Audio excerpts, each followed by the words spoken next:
Alright, so we're out here doing part 3 of the Brute to Forge chef knife build. Had some out of town stuff, so epoxy set for about 6 days. So I'd say it's good to set. Anyway, it's gonna be a really simple handle shape on this one. It's gonna have a little bit of a palm foot or whatever, but it's not gonna have like some crazy Coke bottle or anything like that, like a machete or a cleaver or something like that will have. So it's not gonna take too long. Get it shaped up, do some hand sanding, clean up the blade just a little bit more, and it'll be done.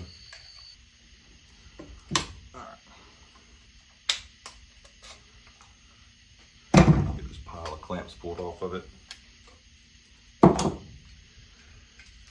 I had somebody ask me about, what's the good way to clamp your knives, and I always say I do as many clamps as I can get on it and just tight enough to get squeeze out. You don't want to squeeze all the epoxy out, but you don't want to have gaps. So as many knives as you can possibly get on it will ensure that the entire border of the tang is mushed to the wood, but you don't want to press all the epoxy out, because that kind of defeats the purpose of putting epoxy in there. But I think it's going to come out pretty good looking little knife. Okay, before we get started on the grinder, do a little bit of explaining, and then I'll eventually be quiet, I promise. But what I do on a lot of my handles that are simple shape like this, it's not going to have your Coke bottle shape or nothing. I will rough it on the grinder, clean up the outside edges and things like that, and kind of knock down the corners of the wood. And the rest of it I'll do by hand, or maybe with a rasp if I want to get in, some grooves or something like that.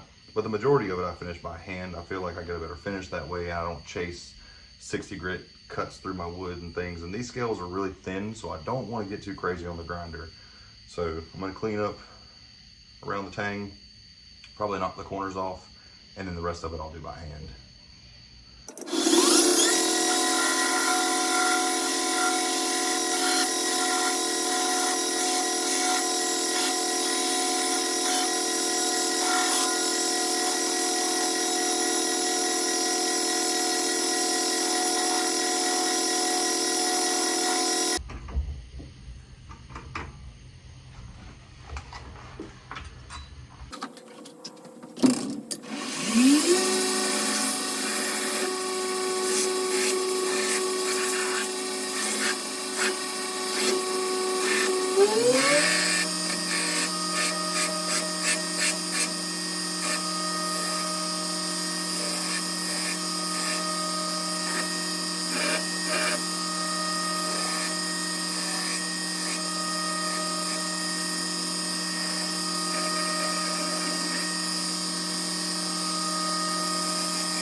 Here it is off the grinder.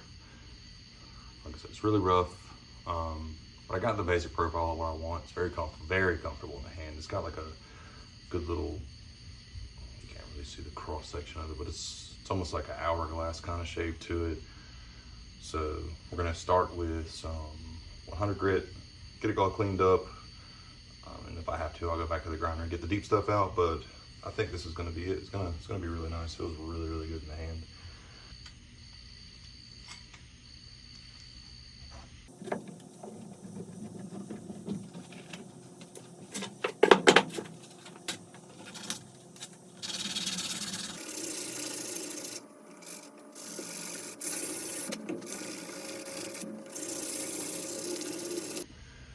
Just looked up and realized you can't see anything I'm doing, so move the camera a little bit.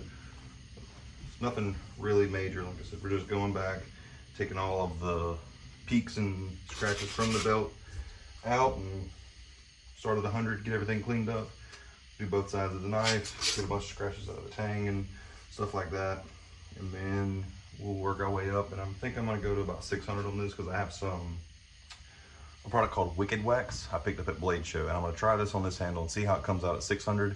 If I don't like it, I'll acetone it off, and then I'll go to probably 800 and try it. And if I don't like it, then I'll use the tried and true linseed oil.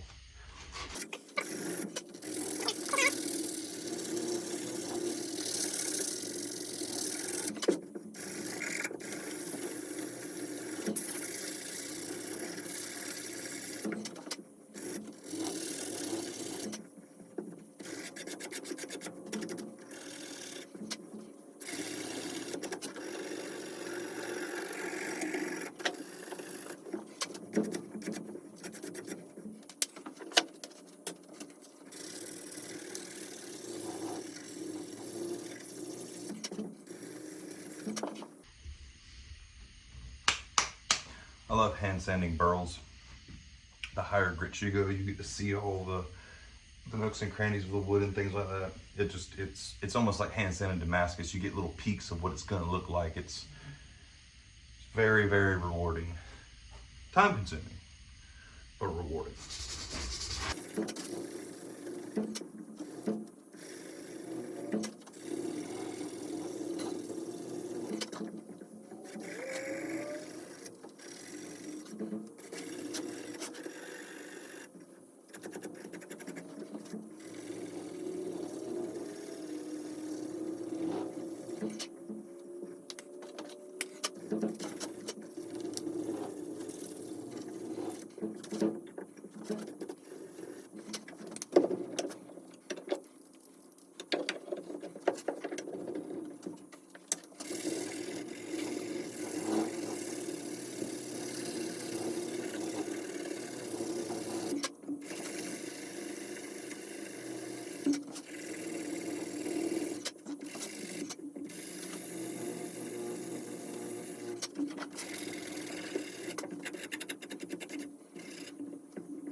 Basically, what we're going for is a nice smooth finish.